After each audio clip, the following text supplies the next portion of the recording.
السلام علیکم ناظرین، آپ دیکھ رہے ہیں فلائی نیوز۔ باندھی سے خبر شامل کرتے ہیں سکندر علی جمالی کی۔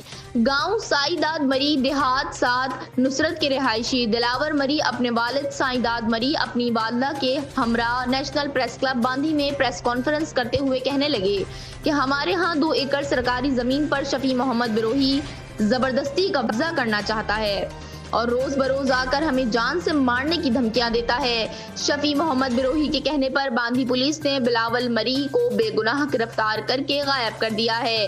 شفیع محمد بروہی کو امتیاز بروہی اریگیشن ملازمین دیدار مری، کمبر مری اور اکبر مری کی پشت پناہی حاصل ہے۔